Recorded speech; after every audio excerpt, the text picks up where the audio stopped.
శ్రీకాకుళం జిల్లా పలాస రాజకీయాల్లో మరోసారి వేడి రాజుకుంది. పీఎస్ఈఎస్ వ్యవహారాలు, మద్యం సిండికేట్ ఆరోపణలు, మత్స్యకార యువకుడి న్యాయం అంశాలపై మాజీ పీఎస్ఈఎస్ అధ్యక్షుడు దువ్వాడ శ్రీధర్ తీవ్రస్థాయిలో స్పందించారు. పలాసలో నిర్వహించిన మీడియా సమావేశంలో మాట్లాడుతూ పీఎస్ఈఎస్ ఎంత, దాని బ్రతుకెంత అంటూ ఘాటు వ్యాఖ్యలు చేశారు. 2005లో దళిత బిడ్డ సిర్ల బుజ్జి అలియాస్ రవిచంద్ర అధ్యక్షుడిగా పనిచేశారని గుర్తు చేసిన దువ్వాడ 2014లో వైసీపీ తరపున తాను అధ్యక్షుడిగా ఎన్నికై పార్టీలు చూడకుండా అందరికీ సంక్షేమ ఫలాలు అందించామని చెప్పారు. పిఎస్సిఎస్ ఎంత, దాని బ్రతికి ఎంత, ఏం మాట్లాడుతున్నారు?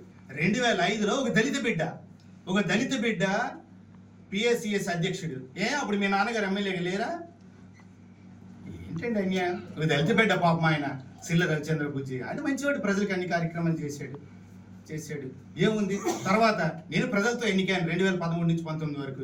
నేనైనా 6.5 ఏళ్ళు ప్రజలతో ఎన్నికైనప్పుడు నేను వైసీపీలో ఉన్నప్పుడు పిఎస్సిఎస్ అధ్యక్షుడు ఒకనే గెలిచాను జిల్లాలో.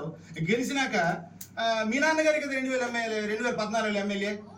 ఆ రోజు నేను ఆ రోజు తెలుగుదేశం చూసానా, వైసీపీ చూసానా, సిపిఐ చూసానా? ఇప్పటికీ వెళ్ళి ప్రజలకు అడగండి. అరే బాబాలారు అందరికి అన్ని ఇచ్చాడు రా అనేసి. తప్పు చేసే వ్యక్తులం కాదు.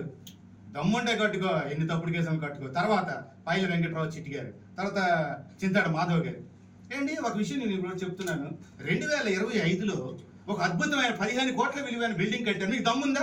మీ నాన్నగారు కానీ మీరు కానీ పిఎస్సిఎస్ బిల్డింగ్ ఒక సెంట్ భూమి ఇచ్చారా? 1924 వైఎస్ జగనన్న టైంలో అక్కడ అద్భుతమైన ఏరియాలో నేను 13లో పనిచేసినప్పుడు 13 నుంచి 19 వరకు ఎంతో ట్రై చేశాను. అప్పుడు మా ఎంపీపీ కొయ్యి శ్రీనివాసరెడ్డి గారు. అప్పుడు కూడా మీరు అడ్డుకున్నారు, ఇవ్వకుండాది. ఆ ప్రభుత్వం వచ్చిన తర్వాత అక్కడ స్థల సేకరణ జరిగింది, అద్భుతమైన బిల్డింగ్ కట్టారు. ఏమంటే అర్థం కావట్లేదు. ఇప్పుడు నేను ఈ బిల్డింగ్ కట్టాను, నాకు 10-15 కోట్ల రూపాయలు విలువ బిల్డింగ్ ఇదేమో కాదు అంటే నమ్ముతారా? ఏంటండి, వెళ్ళి చూడండి ఒకసారి, మీడియా వారు అందరు చూడండి ఎలాంటి బిల్డింగ్ కట్టారు. అప్పుడు ఎక్కడ ఎవరు స్కామ్స్ చేయాల్సిన అవసరం ఏంటి. మీరు దోచుకుంటున్నారు, మీ ఆయన దోచుకుంటున్నాడు, నువ్వు దోచుకుంటున్నావు. అవి మేము అడగకూడదు, అడిగితే మాకు బెదిరించేస్తావు.